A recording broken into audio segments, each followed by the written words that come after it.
ఉగ్ర కదలికలపై దృష్టి సారించిన ఎన్ఐఏ హైదరాబాద్ లో కీలకంగా మకాం వేసిన సిరాజ్ అనే వ్యక్తి చుట్టూ దర్యాప్తును ముమ్మరం చేసింది. గత 7 సంవత్సరాలుగా గ్రూప్ పరీక్షల శిక్షణ పేరుతో హైదరాబాద్ లో తిష్టవేసిన సిరాజ్ పక్కా వ్యూహంతో కార్యకలాపాలను సాగించినట్లు అధికారులు గుర్తించారు. సిరాజ్ తో కలిసి ఉన్న సమీర్ అనే వ్యక్తి హైదరాబాద్, విజయనగరం, ఢిల్లీ, బెంగళూరు, ముంబైలో రెక్కి వేసినట్లు సమాచారం. గత సంవత్సరం నవంబర్ 22న ముంబై అంధేరిలో జరిగిన ఓ మత కార్యక్రమానికి సిరాజ్, సమీర్ హాజరైనట్లు విచారణలో వెల్లడైంది. అందులో ఆధాన్ కురేషి, దిల్హాన్, మొహిసిన్ షేక్, జసీన్ అలియాస్ అమర్ ఫహద్, అమీర్ అన్సారీ వంటి వ్యక్తులందరికీ సంబంధించిన సంబంధాలు కూడా వెలుగు చూశాయి.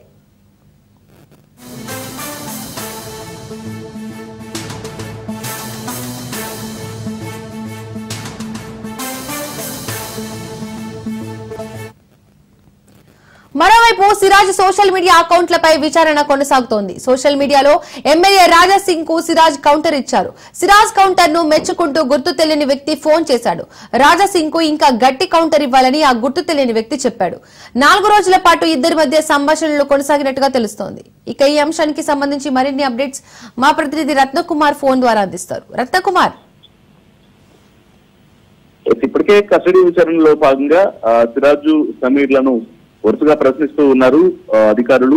ముఖ్యంగా వీరు ఉగ్ర లింక్స్ కు సంబంధించి పూర్తి విషయాలన్నింటినీ కూడా రాబడుతూ ఉన్నారు. ముఖ్యంగా ఇప్పటికే 2 రోజుల పాటు విచారణ కొనసాగింది. ఈ విచారణలో అనేక కీలక విషయాలు అంతరం మరోసారి వీరి యొక్క పూర్తి మూవ్మెంట్స్ అన్నింటినీ ఎప్పటి నుంచి కూడా ఈ ఉగ్ర లింక్స్ కు సంబంధించినటువంటి ప్లాన్స్ అనేవి చేస్తున్నారు అనే దాని మీద విచారణ అనేది చేస్తున్నారు. అయితే ఈ యొక్క విచారణలో ముఖ్యంగా కస్టడీ విచారణలో భాగంగా అనేక కీలక విషయాలను కూడా తెలుసుకోవడం జరిగింది.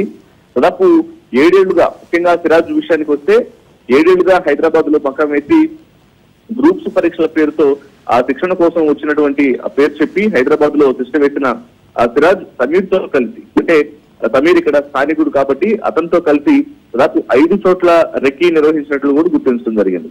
ఇంకా హైదరాబాద్ తో పాటు విజయనగరం, ఢిల్లీ, బెంగళూరు, ముంబై ప్రాంతాల్లో రెక్కీ నిర్వహించి పేలులకు పాల్పడాలి అనేటువంటి అన్ని అంశాలకు సంబంధించినటువంటి ప్లాన్లు చేసినట్లు కూడా గుర్తించడం జరిగింది. అలాగే వీరికి సహకరించినటువంటి వ్యక్తుల మీద కూడా ఆరా తీస్తూ ఉన్నారు. ఎవరెవరైతే సహకరించారు, వీళ్ళు ఎవరెవరిని అప్రోచ్ అయ్యారు, ఎవరిని తమ గ్రూప్ లోకి జాయిన్ చేసుకునేందుకు వీళ్ళందరూ కలిసి ఒక గ్రూప్ గా ఫామ్ అయ్యారు అనే దాంట్లో భాగంగానే డీటెయిల్స్ మొత్తం తెలుసుకున్నటువంటి సందర్భంలోనే వరంగల్ కు చెందినటువంటి ఆ ఫరాన్ మొయినుద్దీన్ అనేటువంటి వ్యక్తికి సంబంధించినటువంటి విషయాలు కూడా బయటపడ్డాయి. ప్రస్తుతం పోలీసులు అతని కోసం గాలింపు చర్యలు మొదలుపెట్టారు. అయితే యూపీకి చెందినటువంటి బాదర్ అనేటువంటి వ్యక్తితో సిగ్నల్ యాప్ ద్వారా సిరాజు కాంటాక్ట్ లకు వెళ్ళినట్లు తెలుస్తోంది. సో ఈ రకంగా అనేక మంది వ్యక్తులను ఆన్లైన్ లోను, ఆఫ్లైన్ లోను డైరెక్ట్ గా, ఇండైరెక్ట్ గాను కాంటాక్ట్ అయ్యి వాళ్ళ ద్వారా యొక్క ఉగ్ర కార్యకలాపాలకు ప్లాన్లు చేసినట్లు కూడా ఐడెంటిఫై చేశారు. ఇక ఇదిలా ఉంటే ఇప్పటికే సిరాజు సోషల్ మీడియా అకౌంట్ల పైన కూడా దర్యాప్తు అనేది కొనసాగుతోంది. ప్రస్తుతం దీనికి సంబంధించినటువంటి అన్ని డీటెయిల్స్ ని కూడా రీట్రైవ్ చేస్తూ ఉన్నారు. గత కొన్ని రోజుల క్రితం సోషల్ మీడియాలో ఎమ్మెల్యే రాజా సింగ్ కు సిరాజు కౌంటర్ ఇచ్చాడు.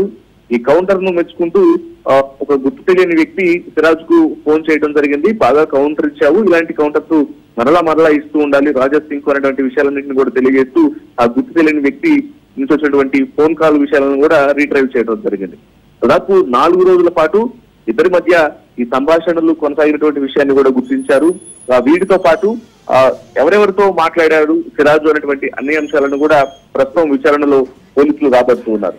ఇంకా మరొకసారి జరగబోయేటువంటి విచారణలో భాగంగా వీటన్నిటితో పాటు ఇప్పటి వరకు రాబట్టినటువంటి కీలక అంశాలతో పాటు మరిన్ని విషయాలను కూడా రాబట్టేటువంటి అవకాశాలు కనిపిస్తున్నాయి.